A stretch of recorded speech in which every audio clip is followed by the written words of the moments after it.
Hello, fellow Movie Crusaders, and welcome to another episode of the Weekend Crusaders. My name's Sean Waskrug.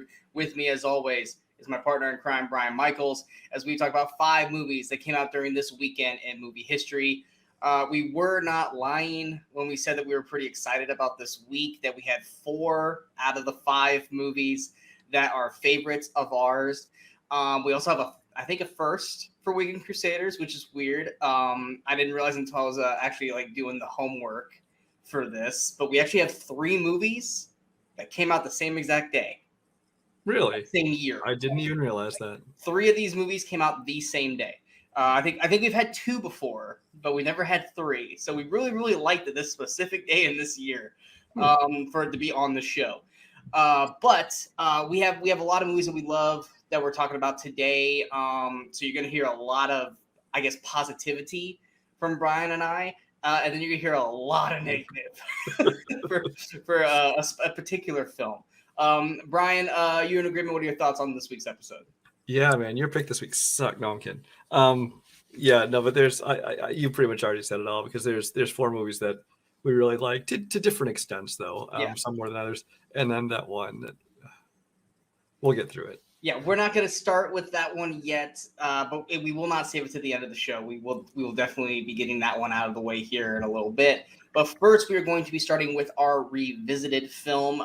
This is a film that I think has gained, pretty solid popularity for coming of age films or teenage comedy films. I personally have not seen this since theaters until I rewatched it for the show this week.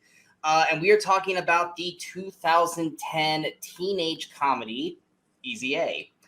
Easy A came out September 17th, 2010, had a budget of $8 million, had a weekend opening of $17.73 million, which was number 2 its opening weekend behind The Town in its first week. It had a finished box office of $75 million, $58.4 million domestic, and $16.6 million international. Now, for me, like I said, had not seen this since, I think, theaters. And I don't think I even saw this one in theaters. I think I waited until it actually came out on DVD or Blu-ray. I love Emma Stone. I enjoy her in mostly everything that she's been in. There are some movies that are just no. But this one, I don't want to say it felt different, because, I mean, it's the way it was styled, it was shot and stuff like that. But I really enjoy kind of the fourth wall. I mean, it's not really fourth wall, but it's intended to be fourth wall of the film. I really enjoy her performance in this. And it's probably the first film, personally for me, that I couldn't stand Amanda Bynes. I love Amanda Bynes. I loved her, and it sucks the way her life went. And I wish we would have gotten more of her in her career. But this is one of those movies where I was man, I can't stand her. And it's intended. You're supposed to not stand her character in this film. But this is the first time where usually whenever she's on screen, I'm yes. And in this movie, I was ugh, no, get Amanda Bynes off screen. And then there's 2 other performances that I really like that stand out to me. But I'll wait until Brian gives his information. So Brian, Easy A. I think you're the one who's we're talking about Easy A. I was all right. But what are your thoughts? No, I love Easy A. I mean, I'm obviously not in the teen comedy demographic that they're shooting for with these movies much anymore. But there's still once in a while they come along and one just really hits with me, and I really love it. And kind of it just hits all the right notes for me. And this was definitely one of those. Now, part of that is that I think that the filmmakers clearly had a love for old John Hughes style movies. This totally feels like Definitely modern John Hughes, not only just in its style and its comedy and its characters, things like that, but there's a lot of direct references. Ferris Bueller alone has 5 references in this movie. Say Anything. I mean, I think almost every Say Anything, Can't Buy Me Love. It's just the whole way she's talking to the fourth wall, when she's even doing the mohawk in the shower and things like that. But there's a whole lot of stuff that's clearly it's a love, homage to John Hughes. But then on top of that, I really love that they went R-rated with it. I mean, not every movie has to be R-rated to be funny by any means, but I think they gave this one a little bit more freedom, especially concerning the subject matter. They didn't have to tiptoe around how they talked about it and things like that. Because for anyone who hasn't seen it, this is basically the Scarlet Letter. They basically took a teen comedy and did a Scarlet Letter in a teen comedy setting, kind of like they did Emma with Clueless and 10 Things I Hate About You is Taming of the Shrew. It's that kind of adaptation where it's kind of in a different era and a different setting. So this is the Scarlet Letter, done as Easy A. But like I said, they didn't have to, tiptoe around the fact that it was all about sex and sexual acts and rumors and all these things going on. So I liked that about it. Obviously, what carries this movie is Emma Stone. She had before this been basically done great supporting performances in like Superbad and Zombieland. I think was the year before this, right? I want to say it was. Yeah. So she'd done a couple like supporting performances, which she obviously was great in those. But this is the first one where she got to shine as the star, and you knew from the beginning like that she's going to have a career. That she clearly has that it factor, and she's shown since then that she was able to carry many movies. Not only comedies, but dramas, musicals, all kinds of stuff. So she's going to have a good career. Like you, I really enjoy the cast. Surprisingly, nobody really has gone on to much more as far as like the teens. Is kind of really just she's the only one that really has success out of this group. I mean, they had different levels of they're in movies. Not 100% true in my opinion, but you don't watch a lot of Netflix shows. But yeah, I don't watch a lot. I guess I was talking more about movies. Yeah. Amanda Bynes kind of always was just kind of like there in the background, but she clearly, like you said, has had problems since then, so her career didn't go anywhere. And but my two favorite performances besides her in this, I think it's going to be the two that I was going to bring up, but I wanted to let you at least talk. Her parents, yes, Stanley Tucci and Patricia Clarkson. I wish those were my parents, and I wish I was that kind of parent because I just love them in this movie. Just the relationship they have with their daughter. It feels real and sincere, but at the same time, it's kind of it's entertaining, it's funny, it's playful, and then with the adopted son, and it's just someone told you. Oh, it's just I just love the way they handle that. So where are you from? I just the first scene with them in general was just like, oh, these are fun. These are fun parents. And even like throughout the film, as like she gets progressively, Olive goes progressively downward spiral. Like they're still not like, what is wrong with you? It's like, okay, we're getting a little concerned. Should we be concerned? What's going on? Do you want to talk about it? Do you not want to talk about it? We trust you in what you're doing. Like parents that actually, and I love my parents. My parents were a lot like this as well, where they trusted me. They knew that I knew what was right and wrong, and if I ever needed legit help, I would come to them. Other than that, they kind of let me take care of my shit. Yeah, they felt like they were there for her. They felt like they're supporting. They were concerned, but they weren't like overly overbearing or angry about it. But at the same time, they weren't just played off as the comic relief parents. They felt like real part of the movie. They had their moments, grounded moments too. And then even like the little brother. I mean, he's not a focal point by any means, but it all showed us like a real healthy family environment, kind of thing. And Tucci is great in this role. I love Stanley Tucci, and when he does roles like these, it just makes me love him even more. And this version of Stanley Tucci is my favorite version of Stanley Tucci. Oh yeah, I adore Stanley Tucci in this film. The other actor in the film that, like I said, I think actually has a pretty solid career right now is Penn Badgley. He plays I don't even think I've seen him in anything since then. Well, it's probably not your show. And even then, even I didn't think it was my show until a friend of mine turned me onto it. And I was like, this is so stupid. And then I blitzed through it basically the whole weekend. And that is the Netflix show You, where he basically plays the stalker. Season 3 comes out here this year, and I literally cannot wait because it is addictive as hell. So yes, he has gone on to do great things because he's now he's kind of like a Dexter kind of character, but not as like serial killery, but as a stalker.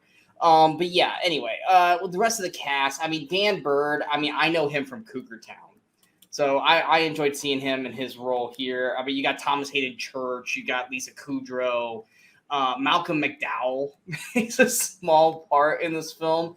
Another actress who I thought was going to be huge and never really did much was that Ali Machalka? Machalka? How do you say that? Machalka, I think. Yeah, because I mean, she was like doing AJ and Ali. Yeah, she was like doing the cheerleading movies and stuff. I was like, oh, she's gonna like kind of be like a new like Kirsten Dunst or Liza Dushku kind of character, and then she just kind of fizzled out. I think with the CW shows, and she just kind of I haven't really seen her in anything ever. Like when I saw her, I was like, I forgot about her. Where is she? Yeah, look at it. I mean, just as far as films, the only thing she's done since this were a thriller called The Roommate, and then Grown Ups 2. She apparently has a small part in. But other than that, like a lot of little independent things. So. I mean, Fred Armisen's got a small part in the film. But yeah, like you were saying with John Hughes, I feel like this movie was made for modern day teenagers, but it was also made for people like us who are fans of John Hughes films. Because this, I felt, was like for us, it was like reminiscing callbacks to a time where those films, which granted I was too young for John Hughes movies when they came out, but I grew up with them through the 90s. And then I think it also opens the door for teenagers who were watching this when it came out going, those sound like fun movies. Here's John Hughes, guys. If you guys like this, you probably will like John Hughes films. Here's 16 Candles and Breakfast Club and Say Anything and all this kind of stuff. And there's been kind of a whole... Sorry, go ahead. Go ahead. No, go ahead. There's been kind of a whole like a modern subset of the teen movies, which really kind of have that John Hughes feeling kind of throwback. There was this one. There was Edge of 17. I felt it was kind of the same way. Which I think Edge of 17 to me is probably one of my favorite come out of age. I would even say a person I think Can't Hardly Wait really is kind of a throwback to some of that John Hughes kind of style to it. So it's there's kind of those movies that kind of make you feel in that same universe, you know? Yeah, and like I said, at the helm you got Emma Stone, who just rides this wave. You got her Emma Stone-isms, which we didn't at the time. We were still kind of getting used to Emma Stone. Because I mean, like I said, we had her in Superbad, but she has a very small part in that. Like she's a focal point of the film, but she's only got like a few scenes in the film because it's all based around, Jonah Hill and Michael Cera. And then, of course, in Zombieland, yes, she's got a very vital role in that film, but we didn't really know her really as a person, as a character yet. And Easy A to me was her kind of breaking out of this is who I am. And then she ended up doing The Help the very following year, which was kind of like, okay, Emma Stone can do comedy, she can do drama. Okay, this girl's actually going some places. And I think she rides this wave through this film of, she was trying to help someone out. She gets thrown down this rabbit hole of lies and then just rides this wave and embraces it. And then when it starts to get a little too crazy, kind of controlled it. I mean, she only has really one moment in the film where she kind of breaks. And even then, it's for a minor moment that she takes ownership of her shit.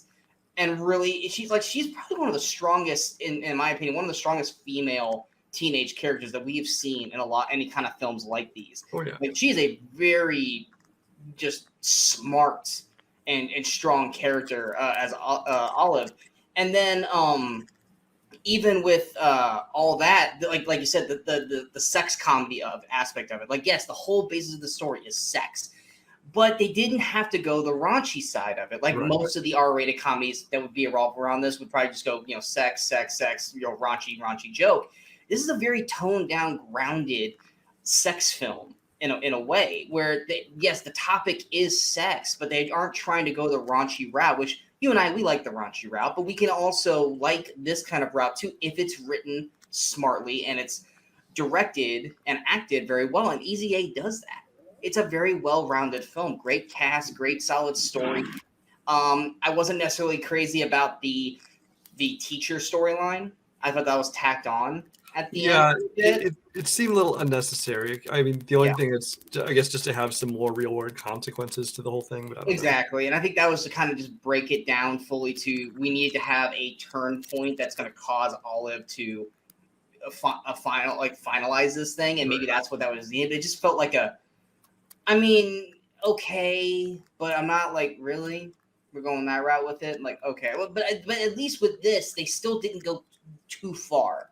They're like, this is what we're doing, but we're not going to make this the whole thing. This is not going to become the film. This is just going to be a turning point that's going to establish and change the character's motives and move on from there, which I think was also very smart because they could have overblown this and they could have made it bigger and overtake the film, which some movies have done, and it would have leaned way too far into drama at that point too. Yeah, they smartly contained it, and it was basically used as a footnote not to overtake the plot. And I think that was very well done by the director and the screenwriters for the film as well. Anything else you'd like to add for Easy A? No, it's just it gets the highest recommendation from me. I definitely worth checking out. If you're a fan of Emma Stone, I think you probably have already seen this film before. But maybe if you aren't a fan of Emma Stone and you're just kind of like, I don't think I really liked her in anything, I think Easy A could quickly turn you guys around. If you Or guys if you haven't like, watched in a while, definitely go revisit it. exactly, because going back and rewatching, I was like, man, I don't. It was kind of like when I watched Mean Chicks for the first time this year for the show. I was like, Mean how Girls. have I gone this long without ever seeing this film? And I think it's just because all the jokes were already being told to me. And I was just like, I don't need to see the film. But there's so much more to that movie that I didn't get to notice. And Easy A is one of those. There's a lot of great jokes, a great cast, like I said, Stanley Tucci and Patricia Clarkson as parents. I mean, great. And it's just a lot of fun. Is it on anything? I can't remember. It is not, but it's a $3 rental. Yeah, and it's definitely worth a $3 rental. So definitely worth checking out if you guys have not seen it, or if you need to re-see it. Easy A is definitely worth going back and re-seeing. Basically, the film to me that really elevated Emma Stone to a lead actress career. All right, so now we are going to be going to my pick. Now, I think there's been a few staples of the Weekend Crusaders and so far in this first year. One is Brendan Fraser pops up all the time. And number two, another actor that pops up quite a few times for us is Kevin Kline. And I think in terms of Kevin Kline, there's maybe 2 movies left that we probably haven't talked about, or 3 movies. And this is one of them. And it's the first movie for me. Like when you think of an actor, I think Brian and I, we've been discussing this. We might be doing a show or a kind of show like this next year where we're going to be talking about certain actors and their performances and stuff like that. And one of the things is going to be, when you think of an actor, what's the first film that you remember them in, or what's the first film that you not recognize them, but you remember being the first time that you like, oh, okay, Really paid attention to the person. Exactly, really paid attention to him. And for me, this was Kevin Kline's first one for me, obviously for my age. And we are talking about the 1997 Kevin Kline comedy, In and Out.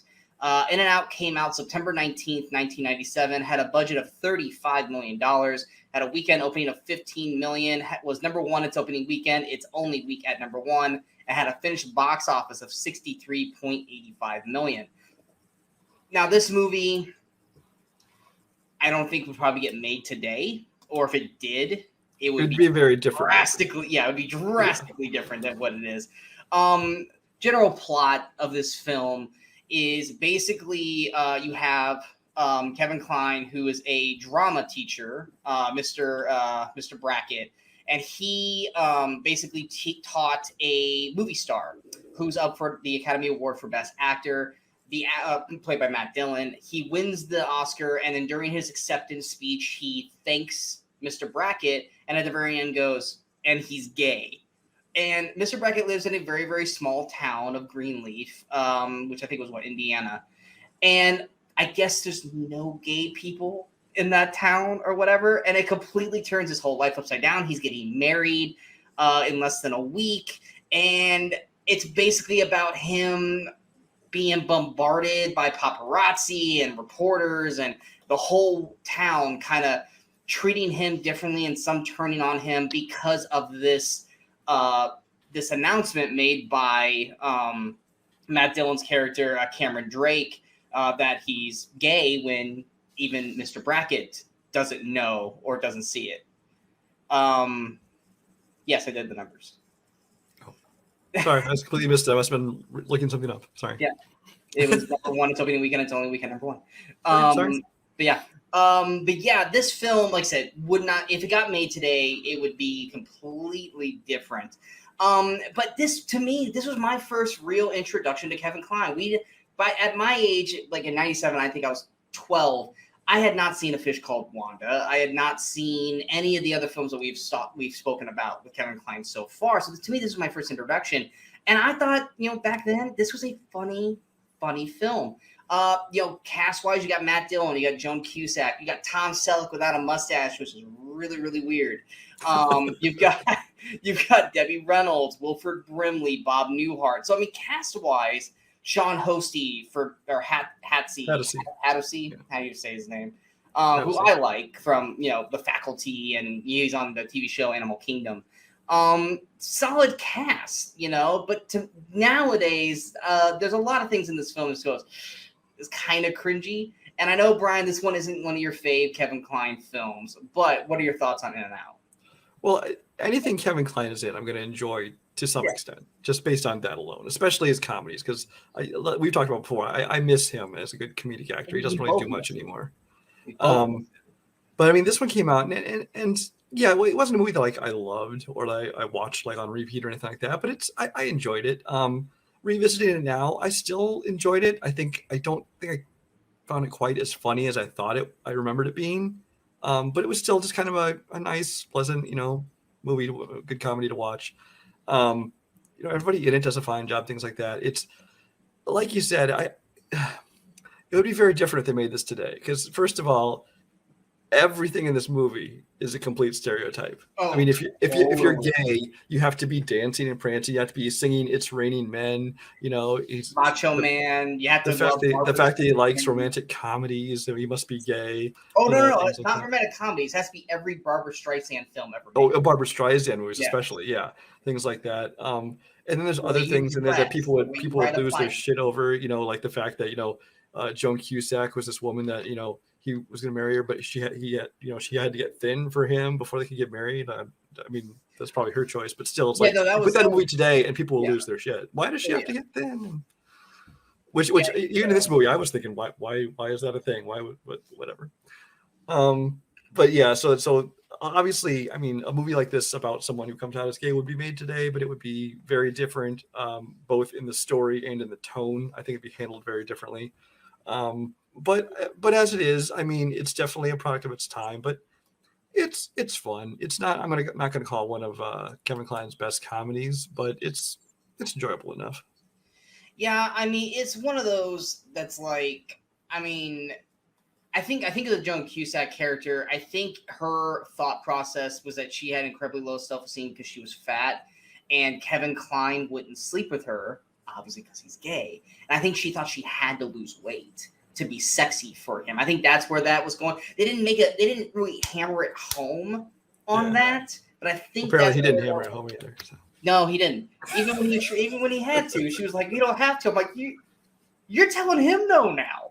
But anyway, but yes, you had the one scene where he puts in the audio tape of how to be a man, and he just starts dancing, which to me is a funny moment because Kevin Kline dancing is hilarious because he just lets it all go, and he looks like he's having a blast in certain parts of this film.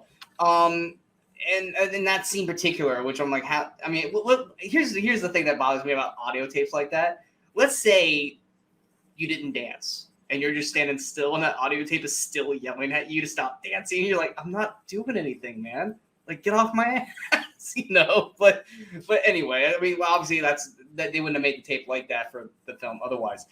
But I mean, two of the characters that I just couldn't stand, and obviously they're written that way, but just like by today's standards are cringy as hell, is Zach Orth's Mike, and of course Bob Newhart's Principal.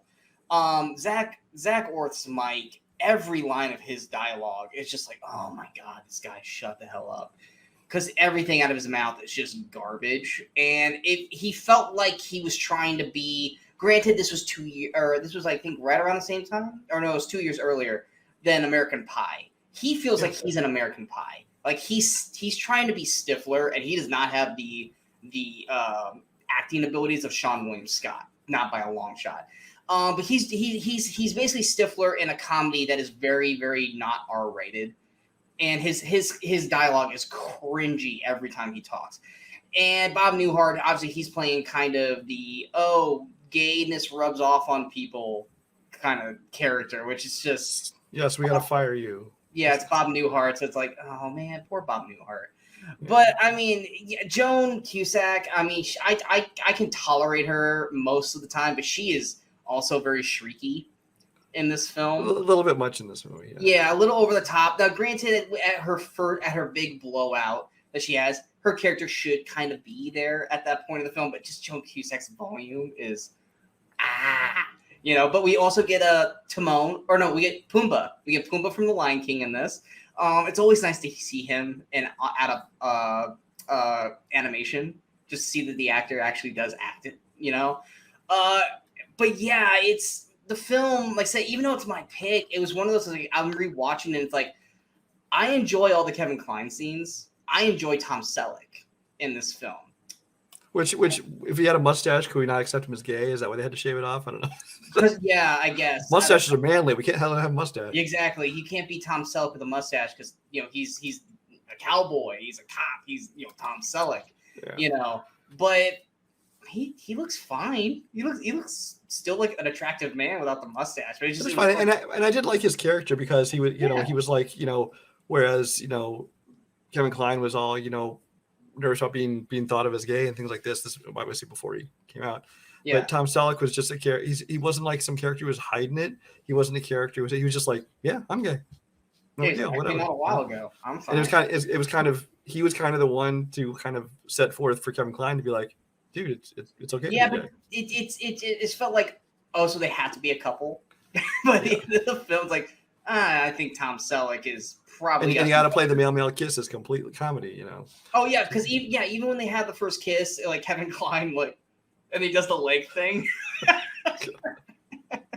Like it's Kevin Kline still knows how to make everything just work, and even in a script like this where it can go south really fast, and by today's standards, it is south in terms of the dialogue that they use in the film. He still makes it enjoyable, and I enjoy every scene that they're in together. I enjoy their scenes in general. Matt Dillon, he's being Matt Dillon. I mean, I'm not a huge fan of Matt Dillon personally, but I mean, he's fine in the film. But yeah, going back and rewatching this is definitely, like we said, it's a product of its time. 97, I think we had this playing in our house consistently. My parents loved this film, and so it was always on, and I always just remember watching scenes from this film and just having a fun time watching Kevin Kline. Now, this is probably not a movie I think I would ever consider rewatching again, except for some scenes like the dancing scenes and other moments of Kevin Kline just being funny. It's like him, the bachelor party, where he's just getting more and more offended until Pumbaa says, what was it? Funny? Was it Funny Girl? Or was it Funny Girl that he bashed? Or Yentl? It was Yentl. She was too old for Yentl, and they started. Oh, that's right. That's right. But yeah, the rest of the cast. I mean, you have his brother who basically kind of plays it like he's slow, kind of a character. Wilford Brimley and Debbie Reynolds. They're fine in terms of being parents. I mean, they're no Stanley Tucci and Clarkson from Easy A, but I mean, they're what they are. Like I said, it's of its time. It's not a movie I necessarily would say go out of your way to see nowadays, unless you're not easily offended, because this can be really offensive to the certain people based off of today's climate. But if you're a fan of Kevin Kline and you've never seen him in this film, I think you would enjoy seeing his performance in the movie. It's not going to rank up there with like A Fish Called Wanda or Dave or heck, even Fierce Animals. But I still. Fierce Creatures. But I still think it's a solid Kevin Kline comedy. But yeah, I would agree. Yeah, that one is on HBO Max right now. It is on HBO Max. So yeah, definitely, if you guys want to see Kevin Kline, check that out. If you don't care about Kevin Kline at all, this is probably a movie you can easily avoid and just go on to something else. Definitely don't go on to our next film, which is our stinker. We actively tried to pick something else because we did not want to watch this movie. This is just like we did in our Malignant review, which you guys, if you've not checked out the movie Malignant, or if you've not watched our spoiler review of Malignant, check them both out because it is definitely a movie. This is a movie that lives and dies on the twist, or not even, it's not even a twist. It's just the plot, the main plot point that they're reaching in this film. It lives and dies off of this, and it does not work. It does not work at all. And we are talking about the Kevin Smith horror film. Our stinker is Tusk. Tusk came out September 19th, 2014. Oh, these are all, the last three ones are all on the same day, by the way. September 19th, 2014, had a budget of $3 million, had an opening weekend of $846,831. It was number 14 its opening weekend and had a finished box office of 1.88 million, 182 million domestic, and 55,369 million international. To be fair, I think it had a gradual. It was an indie. This is an indie film. It wasn't a wide release like Clerks or Dogma or Jay and Silent Bob. It was an indie. This is a product of, and you can tell this by watching the end credits. This is a product of talking about making a film while you're stoned, and thinking this is a great idea. Let's make it, and realizing you shouldn't think of movies when you're stoned. This movie's god awful. It is horrid. And Brian and I, while watching this, it's bad. It is so bad. And I think you were even trying to defend it a little bit to a point, and then it goes the one way, and we're like, okay, you can't defend this film anymore. What are your thoughts, Tusk? Yeah, well, this is a movie. Like Kevin Smith has been doing his Kevin Smith movies, and then he decided that he wanted to do something different. He did Red State, which was very different than his usual stuff. It wasn't a complete success, but wasn't a complete disaster. It was fine for what it was. It's just not the kind of thing that people really want to see from Kevin Smith. So then he goes on to do this movie, which he thought, well, he's going to have a lot, it's going to take his Kevin Smith kind of humor to it, but it's going to also be a horror movie. But like you said, this is a movie that came about because he and I believe it was Scott Mosier on his podcast were discussing this article they read about somebody who put up this ad about somebody who's basically had been saved by this walrus, and he's looking for somebody to like dress up in a walrus suit and stay with him, and all this is a weird thing that an article they read, and they basically took this weird fictional version of it and they made up this whole idea live on the air, basically. There's a podcast about this movie they wanted to make, and then the problem is that somebody let him make it. Because Kevin Smith is at the point in his career is like, he's got enough money that he doesn't need more money, so he's going to make whatever the fuck he wants. And unfortunately, people are going to go see it because, we like Kevin Smith. It keeps making this stuff. He's going to risk losing what audience he has because this. Well, he hasn't really made anything really for the most part since this. So. Well, no, I mean, even after this, he did Clerks 2. No, Clerks 2 was before this. I was like, don't you bash Clerks 2. No, he went back and made like the Jay and Silent Bob reboot, things like that, because he's realizing that people don't really kind of want this stuff so much. But my thing about this movie is for the first, I don't know, maybe half hour, while I didn't love it, I kind of dug it. I mean, Justin Long is kind of playing his character kind of over the top. He's supposed to be an asshole. You're not supposed to like him, which I get that. Yeah, he's a douche. But he's a total douchebag. But at least he has some entertaining lines here and there. He's Justin Long. He's one of those actors who I will watch in almost any comedy. But then you bring in Michael Parks, I believe is his name. Yeah, it's Michael Parks as the man who Howard captures him. Yeah. And he's like their first dinner scene they have together, the first couple scenes they have together, it's like he really kind of commands your performance. I mean, both with just his voice and his tones, his manner. He's telling stories. It's kind of while Justin Long's listening to his stories, and you're kind of like Justin Long. You're really interested in what he's talking about. But then like it gets to the point where it just keeps going on and droning on and on. You're like, okay, can we just get on with it? The problem is then they do get on with it, and it just sucks from that point on. It's not even that they get on with it. It's like even as they're getting on with it, he's still going on monologuing all his. I meant even when they move on with the story.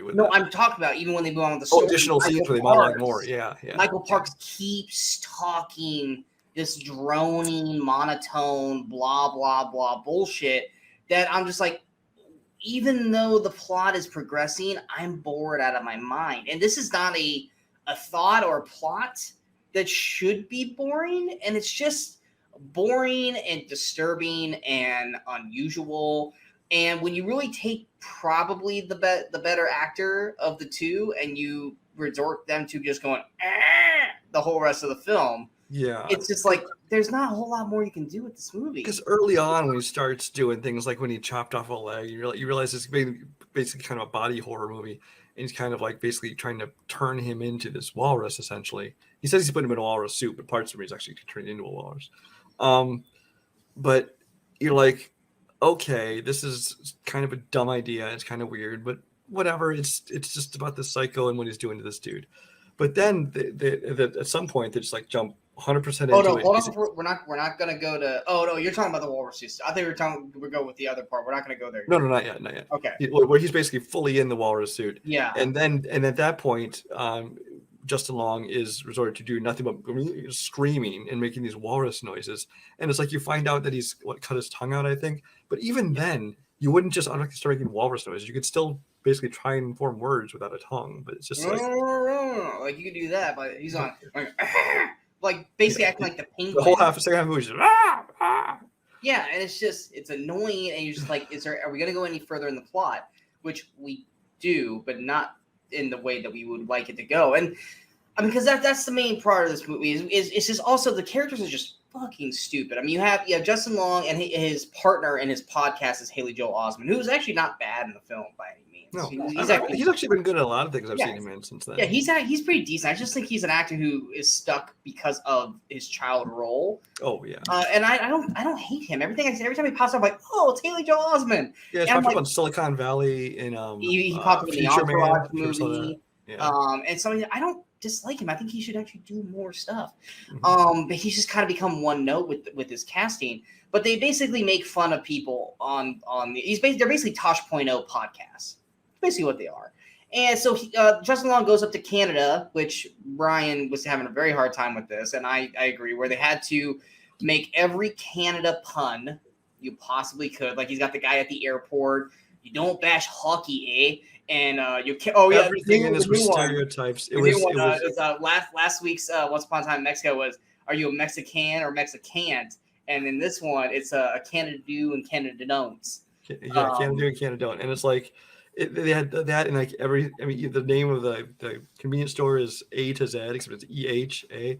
And even if people in Canada talk like that, which most of them don't, these are stereotypes. Profit off of that. But they don't put it in there. It's not something they address. It's just like they put it in the title of their stores, things like that. But like that's just one example. Liter cup had A on it. Yeah, basically every Canada stereotype was just put in this movie, and it's like if it's that kind of movie, it's one thing, but it's not. It's supposed to be this horror movie, but then you're throwing in this weird just Canada humor, which is a whole other aspect we'll get into in a minute.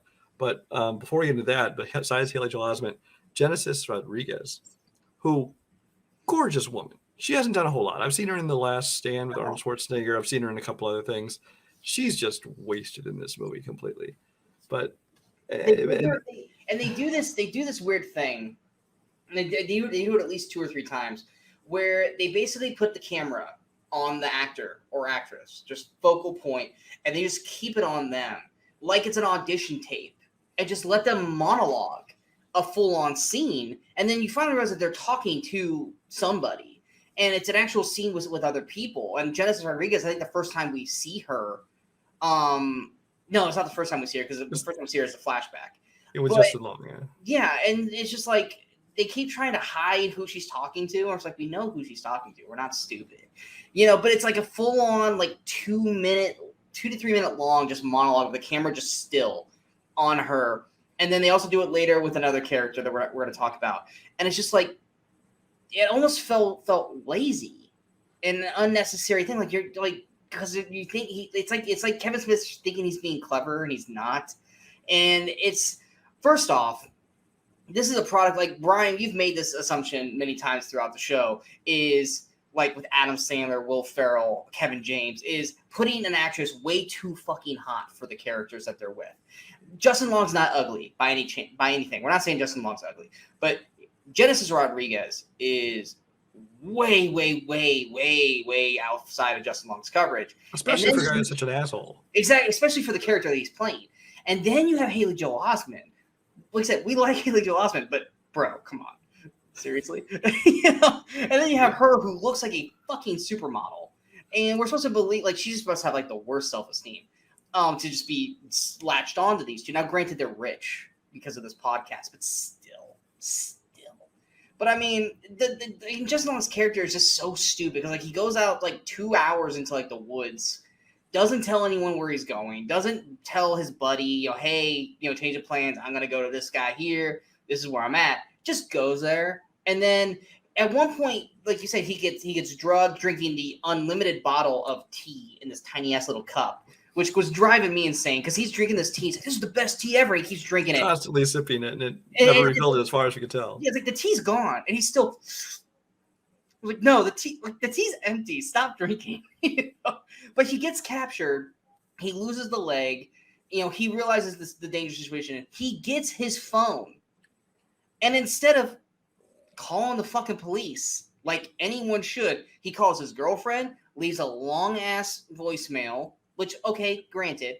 And then instead of calling the police a second time, calls Haley Joel Osment and starts to leave a long-ass voicemail, which then he gets captured. And he's calling, and he's not even being quiet about it. It's like, dude. Well, and he's calling like her, and he's going, he's captured me. You got to come find me. It's like, why send her up there? Why send her up there? Just call the cops. Call the mountain team. Which they do because they're smart, unlike him. Yeah, it's just like the character has to be this dumb, and it's annoying how dumb Justin Long's character is, and you're supposed to feel sorry for him. You're just like, why? You're not feeling sorry for the character. You're sorry for Justin Long. They got saddled with the shitty film, but and then he gets turned into the walrus, and it looks ugly. It looks distracting. Which, I mean, that's the point. It's Kevin Smith. It's like a horror comedy, but it's not funny at any time. I don't think we really laughed at any moments in this film. This film really would have worked if it was an anthology film, like individual stories. If this was like cut down by 40 minutes, and the end plot was that he got turned into a walrus. Well, that's the problem. Is if the end reveal was him and the walrus, they'd be fine. But by the time they reveal him as the walrus in this movie, you still got half the movie left. Exactly. If it was a short film and like there was 3 other stories in this film on different characters and stuff like that, I think Tusk would have been a nice tight little thing. But to drag it on to Michael Parks's going in and massaging the walrus and laying with the walrus and teaching him how to swim and teaching him how to eat and all this blah, blah, blah bullshit until eventually he dresses like a walrus. It's like, you must fight me because we got to fight to death. And it's basically just 2 of them like in the fat, like fake sumo outfits where they're just bumping each other until eventually one of them dies. It's fucking idiotic, but it's not as bad as the introduction to this special character that pops into the film. And I love how Kevin Smith tries to hide who plays it, because even if you go to the cast list, the character is played by the character. We all know who the hell it is. And that is, what's his fucking name? It's Guy Lapointe. Lapointe? Is that how you say it? Lapointe? Yeah, played by Guy. Lapointe. Whatever. Played by Johnny Depp in the worst effing makeup. And he is doing some stupid ass accent, doing some stupid. He's basically doing Columbo with that stereotypical Canadian accent. Is what he's doing. And then like you're watching the movie with Justin Long and everything like that, and the movie does a full on stop, and we get 10, 15 minutes. The first scene with him was, I think I want to say we found it was over 10 minutes long, and it was almost entirely just his monologue, and just like, oh. And it's nonsense. And Haley Joel Osment and Genesis Rodriguez has to just sit there and listen to it.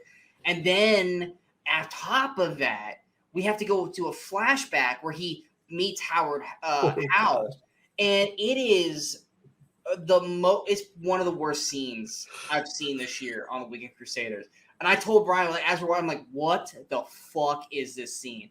It is basically, you could have replaced Johnny Depp and Michael Parks with Mike Myers and Dana Carvey, and it would have been the same scene.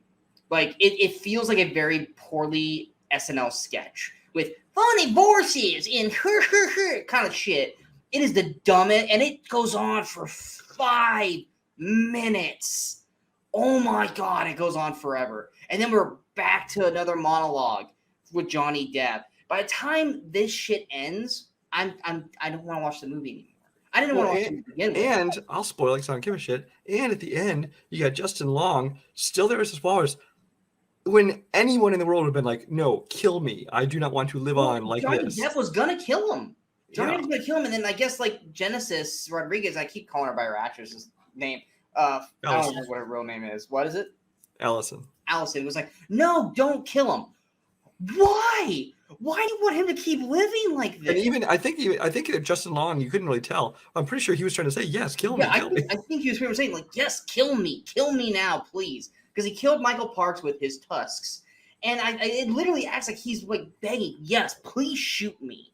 And they keep him alive, and they keep him in this like sanctuary, and like it goes ahead a full year, and like they go and visit him, and like she's crying because he's acting like an animal. Well, duh, that's how you saw him a year ago. You're expecting him to change? You expect him to go, hi, Allison, like you're gonna be back with him? No, you're not. Let's be real here. And then the movie, like they keep cutting back to this conversation they had earlier in their film about like being okay to cry as a man because it shows you have a soul. And then they had Justin Long like basically break the fourth wall and look into the camera and shed a tear. And then movie ends. And it's like, oh my God, fuck you.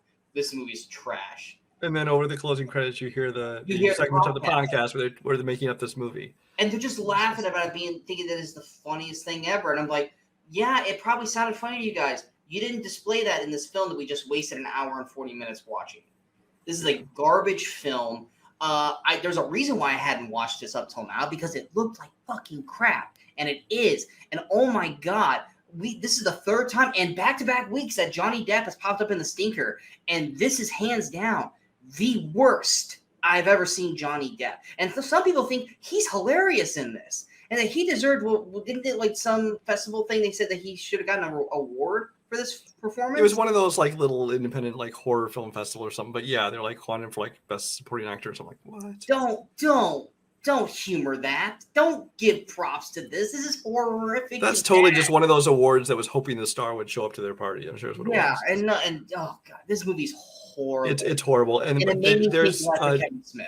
And of course, Kevin Smith casts his daughter and Johnny Depp's daughter as a convenience store clerks in order to basically give them a spinoff, which became Yoga Hosers, which I contend, from what I remember, is even worse than this movie. And I have not seen it. Sean refuses to even ever see it to make that sense.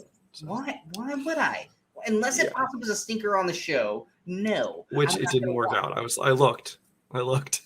Yeah, because you want me to live in your pain and your. But it also came out during shit week. It came out on September 2nd, the year it came out. The week that we took the week off. Yeah. So that makes sense. But yeah, this movie is so bad, and anyone who defends it, I'm sorry. Like, and then this thing, as we go to our Letterboxd, there's people who give him this like 5 stars, 4.5 stars. Show me where the good movie is in this. Like I said, I gave like in my review, I put in the first half hour. It gave it like 2.5 stars. So I'm like, yeah, it's not great, but it's just, I kind of like some of the parts about it. But then the rest of the movie made me actually go negative 1.5 stars because it's just so bad. It undid any good will it had. It's so bad because at some point you're just expecting like, is he gonna fuck the walrus? Oh yeah. Like you're like he's. Well, he even says no, it's not a sexual thing. Yeah, it's like nah, I don't know. It feels sexual to me. Anyway, don't watch Tusk. Don't go out of your way to watch Tusk. If you've seen Tusk, you probably have known. You should never watch this movie ever again. As a short horror film, it probably could have been something unique and different. But no, they had to keep going for a fucking hour longer. And it is one of the worst films we've discussed or had to watch on this show. So yeah, we're not even going to say it's streaming. I don't think it is, but we're not going to say where it's streaming because we don't want you guys to fucking watch this movie because it is that fucking bad. And I know I dropped a lot of F-bombs. I don't care because I hate this film. I hate this film. I even told Brian, this is worse than the Disaster Movie. Which he was like, hold on. I go, no. That scene with Johnny Depp and Michael Parks at the cabin doing this is worse than anything we watched in Disaster Movie. I don't care because it's so bad. Moving on. We're going to Brian's pick. And this is a film that I think I watched for the very first time a little over a year ago. It was around Halloween. Actually, it was under a year ago because it was around Halloween time. I had heard great word of mouth of this film, but I had never watched it. I always heard it was on Netflix and I should check it out. And I finally watched it, and yeah, it's pretty freaking great. I love this film, and I watched it again last night, and I was just like, this deserves a sequel so damn bad. And we are talking about I don't want to call it a Netflix film because it's not a Netflix film. It's an actual just film. We're going to call it the 2014 thriller, The Guest. The Guest came out also September 19th, 2014, had a budget of $5 million, had a weekend opening of 84,527. It was number 40 its opening weekend. Had a finished box office of 2.7 million, 332,890 domestic, and 2.36 million international. At least it was better than Tusk in terms of making money, at least. Yay. But anyway, The Guest. Brian, this is yours, so I'm going to let you start it off. Well, first of all, I don't know why you would call it a Netflix movie, because it's not a Netflix movie. Well, no, but every time I tell someone or someone brings up The Guest, they go, "Yeah, it's Netflix," and they just immediately like connect. It might be on Netflix. It was not a Netflix movie. No, this is a movie, and it made no money, but granted, it came out in 19 theaters its opening weekend. So but it is gaining a huge cult following. Yeah, it's something that I found on probably VOD or something somewhere, and apparently a lot of other people have too. But yeah, so this movie is directed by Adam Wingard, who had done before this. He did a pretty good thriller called You're Next, and after this, he went on to do Godzilla vs. Kong, among other things. So obviously, he's got a bit of a career ahead of him. But this is a movie that came out. It really had no stars in it. I mean, it has recognizable people. There's Ethan Embry has a brief role in it. Joel David Moore, who you might recognize from things Avatar. like Dodgeball and some things like that. He's in it. Lance Reddick. Leland Orser from ER. Leland Orser is another one of the guys who most people don't know his name, but you probably recognize him from Seven or Alien Resurrection or ER or many other things. So it's got recognizable faces, but no stars in this movie. You got Dan Stevens, who after he made this movie, you could tell he was going to be some kind of star. Now it surprises me he's not gone on to become bigger than he is. I mean, he's appeared in some big movies like Beauty and the Beast and things like that. I mean, he was in Legion, which was the X-Men show on FX, which was very highly reviewed and popular in terms of the cult class it had. Obviously, he was Beast and Beauty and the Beast. He's fantastic in Eurosong, the story of Fire Saga on Netflix with Will Ferrell. If you guys have not checked that out, check that movie out. He's beating that. No, he's a great actor. He's gone on to do more stuff, but it's usually like supporting roles in bigger films like Eurovision or something like that. Or he was also in Downton Abbey for like 5 years. Or it's the lead in smaller films. Like he did there's one called The Man Who Invented Christmas, which has him as Charles Dickens, which is actually a pretty good film. I would recommend seeing that one. But then besides that, you got Maika Monroe, who is in Sean's favorite film, It Follows. 1,000 times better in this movie than she was also in the Independence Day sequel that doesn't exist. Things like that. But Brendan Meyer. But so you don't have any really big stars in this movie, but it really is one that just it gets by on somewhat its story, but a lot of its style. It has a real cool style. It's got this like kind of tech neo noir soundtrack to it. It's got kind of that look to a lot of the film too. But Dan Stevens just kind of he has his charisma where he's, the way he acts just kind of commands your attention. He's always has a very intense, he does that thing too also where he can flip on a switch. He's like, real like, oh, well, gosh, ma'am, I'm such a nice guy. And then in the next scene, he just looks totally, intimidating. Oh, it's so good. It's so good when he does that. Yeah, he just has he has that ability to kind of play both sides of that. So, I mean, a lot of it hinges upon his performance, and he handles it excellently. So this is a movie that I think it was, it's fairly original. I mean, the whole basic thing about, somebody coming into a family's life and it kind of turns them upside down and it turns out to be a killer and all that stuff. It's not so totally original, but it's a new take on it. And it was just so well done. And especially for a movie that had no expectations going into it, I think that's why a lot of people just really love this movie, and I do as well. Do I want a sequel to it? I mean, it does have an open ending to it. I don't know if I'd want a sequel to it though. I think that might ruin it. I feel like we need closure the way it ends. But yeah, I love this. I love the soundtrack to this film. I love the music choices that they make in this film. I really like the cast, and yes, Dan Stevens. This dude needs a big film. He does. Dan Stevens is fantastic. I'm like you. I love his kind of like he's this quiet storm. Like you can see like 90% of the time he's holding back, and he's just like, yes, ma'am, yes, sir. Just being super polite, and then he goes into the room and then he just sits there like a robot powering down and just scanning, like it just zoning out into this darkness. And then when he turns it on and it just goes into this rage kind of thing, He does a phenomenal job, and he'd be a really good Terminator. Like he'd be a good T-1000 type of character. But I love his performance in this. Mika is it Makai or Mika? Mika Monroe. I think she's solid in the film as Anna. Brendan Meyer as Luke does a really good job.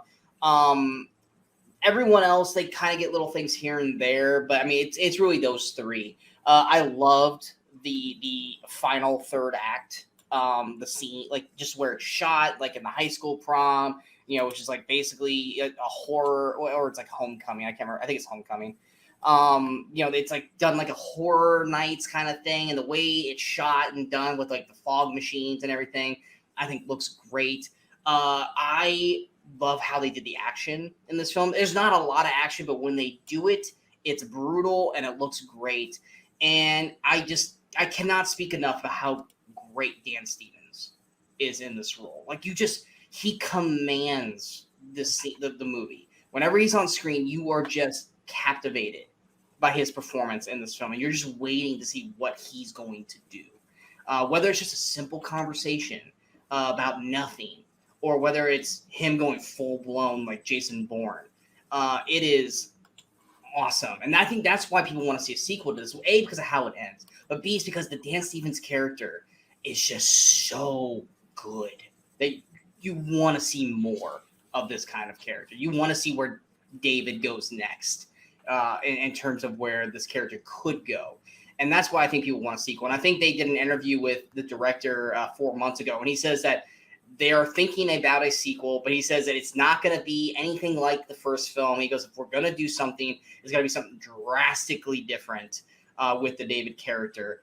But they are in talks of doing a sequel. Dan Stevens says he 100% will come back. Same thing with Moore and Brendan Meyer. All three of them said, we will come back to do another film, which mainly you really just need Dan Stevens.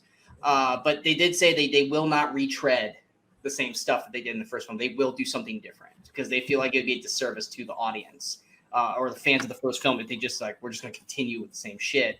They're going to do something drastically different when they decide to do it. But Dan Stevens is growing as an actor, so it's going to be harder to probably get him over the others. So he's doing more TV stuff now. But this guy has so much charisma. He needs to grow more. Someone needs to really give him a chance to do a lead role in something that's not an indie like The Guest. Like Beauty and the Beast, he's great in, but he's in CG for 95% of the film. Like he's only in the bookend of the movie. But I love The Guest. I think it's great. And I was so happy that you picked it because I was so glad I got to rewatch this film.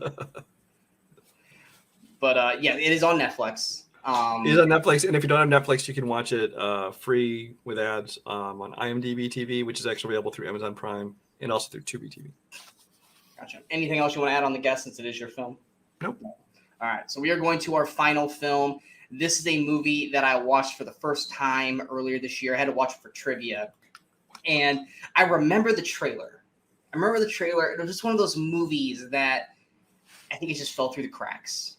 And other things came out or I got busy or whatever, and I just forgot about it. And then I had to watch it for trivia purposes and just fell in love with this movie. I fell in love with it that I think I've seen it 5 times this year already. That's how much I love this film. Wow. And we are talking about the family dramedy, This Is Where I Leave You. This Is Where I Leave You also came out September 19th, 2014, had a budget of $19.8 million, had a weekend opening of $11.55 million. Number 3, its opening weekend behind The Maze Runner in its first week and A Walk Among the Tombstones in its first week, and had a finished box office of $41.29 million, $34.29 million domestic, and $7 million international. First things first when it comes to this film, this cast is fucking amazing. I love this cast so damn much. Just to go down the list of the cast, you got Jason Bateman, Tina Fey, Jane Fonda, Adam Driver, Rose Byrne, Corey Stoll, Catherine Hahn, Connie Britton, Dax Shepard, Timothy Oliphant, Abigail Spencer, Ben Schwartz. They're all great. I love this film. Before I go into too much of a tangent, Brian, go ahead with it because I could just talk. So you go. Yeah, no, this is a movie. I mean, I watched it opening day. I went and saw it in theaters, and then I've watched it many, many times since then because I love this movie. Like you said, it kind of begins and ends with that cast. I mean, that cast not only just being a whole lot of talented people, but the fact they work so well together in an ensemble comedy. Which a lot of times you'll get actors who will be in these movies and overshadow. They'll be like the main character and everybody else. And like in this one, I mean, I suppose you'd consider Jason Bateman the main character, but he by no means overshadows anybody else. It really is just kind of an ensemble film about the whole family. They all get their time to shine. Yeah, one of the people I love most in this movie, Adam Driver, who we've talked about previously in What If. I love when he does comedy. I wish he would do more comedy. I know he likes to do his dramas and things like that. I wish he would just do a lot more comedies because that's when I think he does the best, in my opinion. Half the times I'm dying is because of Adam Driver. Yeah, especially when he's like messing with Ben Schwartz. Those some of his moments too. We're gonna get to Ben Schwartz's part because that part definitely deserves its own part. But I love the part where he sees Abigail Spencer for the first time because she plays Jason Bateman's soon-to-be ex-wife who cheated on him. And I love how he goes, I always knew there was a little slut in you. And she's like, takes one and he goes, touche, pussycat. I love the back and forth. It's just Adam Driver's so fucking good. Well, and all these characters, they seem like characters you would totally most people could probably pick within their family, extended family, like that person's this person in my family, that person's this person in my family. It's this. I mean, this is obviously the enhanced version of it. It's a totally dysfunctional family. And they all kind of have their own issues and quirks going on, but it's the kind of problems you could see like every real family dealing with. I think this actually would pair great with I've talked about this movie before, and I will continue to talk about Home for the Holidays, which is a holiday film starring Holly Hunter, Robert Downey Jr., Steve Guttenberg, Dylan McDermott. I've never seen this movie. Charles Journey. If you like this movie, I think you will really enjoy that one as well. It's not quite as broad comedy as this one is. It's a little bit more of a dramedy. But it's definitely comedy in it. But it's the same kind of thing. It's this dysfunctional family. They're getting together in that case for the holidays, and just kind of the issues. And there's like Robert Downey Jr. is basically the Adam Driver. He's kind of always fucking with everybody, and so I just think that would be a good double feature with this movie. But getting back to this one, yeah, I mean just the family dynamic works so well with everyone together. The relationships, they feel real, and for every comedic moment, there's also these dramatic, touching moments. Like especially they talk about like the father who has died, and the way he never used to say I love you. He would just he wouldn't kiss you. He'd just touch foreheads, and they have these moments like when they're trying to have memories of him and things like that. And so the dramatic moments work just as well. Also in the cast, Rose Byrne, another one I love in this movie because we love her in everything, of course. Yeah. But she kind of plays. There's a term that's used a lot, the manic pixie dream girl, which you see in a lot of movies who like the this free spirited young girl who kind of teaches the guy to loosen up, and it usually has to do with younger characters. Zooey Deschanel kind of has been typecast in that kind of role and things like that. She kind of plays like the older version of a manic pixie dream girl, and I kind of like her because she's kind of that person who never left town and she's never changed, but she's just very carefree and things like that, and she almost seems like she's like a little bit odd, and I like that about her.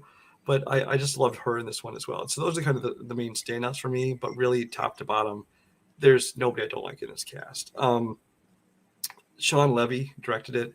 I'm not a big Sean Levy fan. I am. I don't hate his movies or anything. I actually had to look up to remember which ones he did. He's mostly known for like the Night at the Museum movies. He did Free Guy, of course you love. Yeah, and of course Stranger Things. But yeah, Internship, Date Night, Real Steel. So he's making movies that I don't dislike. He's not been the kind of guy I'm like, ooh, Sean Levy movie. So I went into this one with no expectations. Enjoyed the hell out of it. Again, like Easy A, I actually enjoy the fact that it was R-rated because yes, it could have been done as PG-13, but then just some of the comedy that they do in the movie, I think works so much better in an R-rated environment. Monitor scene. The baby monitor scene, and even just half the lines that Adam Driver has for that matter, it works so much better in an R-rated environment. Yeah, and I know we kind of didn't really say the plot. Main plot of the film is their father has passed, and they have to do what's it called? Shiva, which basically they have to sit on chairs for 7 days. And people have to come and they do little morning parties where they come and talk to the family and all this kind of stuff. So it's bringing the whole family together. They all have to kind of sit and deal with their shit. And then they're obviously, they deal with the rest of their lives going on. Everyone's got their own thing. Corey Stoll and Catherine Hahn, They've been married and they're trying to have a kid and they're having troubles getting that. Tina Fey is married to this. They really don't give a whole lot to her husband in this film. He's not even so much an asshole. He's just one of those guys that's like too busy to deal with his family. Yeah, he's too into his work. Yeah, he's one of those guys, like, he really has not been accepted as one of the family, so he's just kind of off doing his own business shit, and it just doesn't flow well. But Tina Fey's got a whole other side character thing with Timothy Olyphant, which to me is one of the best dramatic scenes in the film, where they're talking in the backyard, which I won't spoil that, but that is a beautiful scene. And Timothy Olyphant, which we love Timothy Olyphant, he is great in this film, being very reserved in his. I loved every time he was on screen, and that scene with him and Tina Fey is fantastic.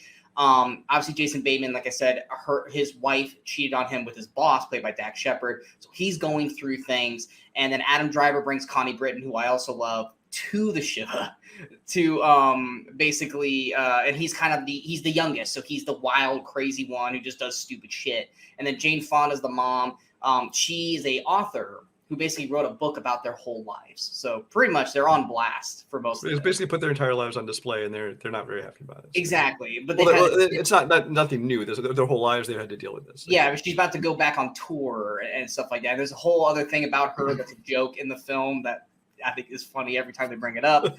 But everyone just is working their best. Like Tina Fey and Bateman have great dialogue. There's the one moment where she's drunk on schnapps and she's trying to tell everyone about Jason Bateman's wife cheated on him. He's like, and they're just their little banter back and forth over here, like no one can hear them.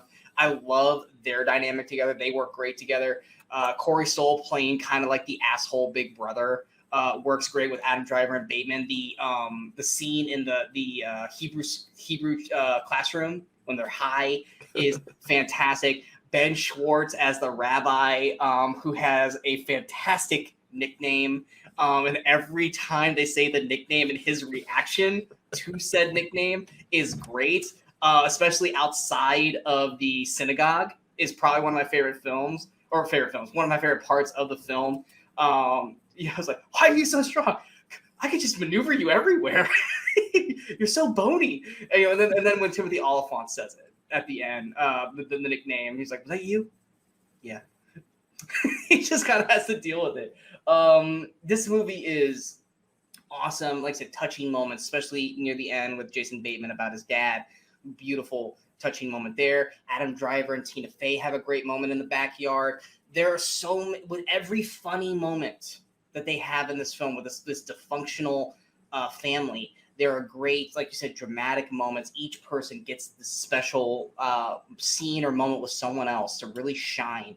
And this is definitely a cast where you don't feel like anyone was underutilized. Everyone gets a moment. Everyone gets utilized to their fullest potential. And it is a fun film. Like I said, I watched it for the first time for trivia.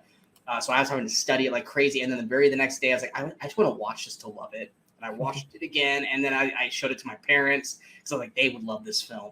And then I've watched it, a few times here and there since then, and I adore this film. This is secretly climbing up one of my favorite films because I just love this cast so much. Princess cut bitch, that was a great line too. And I know we're saying little things here and there because we don't want to give you full context because we want you to watch this film. This is such a great film. If you guys have never seen this, and everyone should watch this film. If you have not seen this film, I'm mad at myself that it's taken 7 years for me to see this film. If I had known you had not seen it, I would have told you about it a long time ago. Oh yeah, no, it was the first time I'd ever seen, and I love this film so damn much. And you guys should all go out of your way to see this film because it is that good. Is it on anything right now? It is not free anywhere right now, but pay for it, bitches. Pay for it, buy it. Don't rent it, buy it. Buy it and then show it to your family and show it to everyone they know. And exactly. You'll all love it. So good. I love this film so much. But yes, definitely check this film out. You will not be disappointed, especially if you love this cast, because this cast is fantastic. That is our show, everybody. I hope you guys enjoyed this show. If you guys did, go ahead and hit your like, share, and subscribe button to the channel so you guys stay up to date with all the latest videos pop up on the Movie Crusaders. And of course, don't forget to follow us on all the social media outlets you see below. Coming out this week, we got Cop Shop, which I know Brian's going to see. I'm going to try my best to see it. If we get it, I might have a review. It kind of just depends on availability. Cry Macho, we're not seeing that. The Eyes of Tammy Faye, Brian will check that out at some point. I will not be seeing that. Bad Candy. Brian will probably get to see it before I will. He'll tell me if it's good or not, and that will decide on whether or not I will watch it. And then Prisoners of the Ghostland. Brian and I are really, really intrigued by this film. We'll see. Do we have another pig on our hands, or do we have, a lot of other crap that Nicolas Cage has made?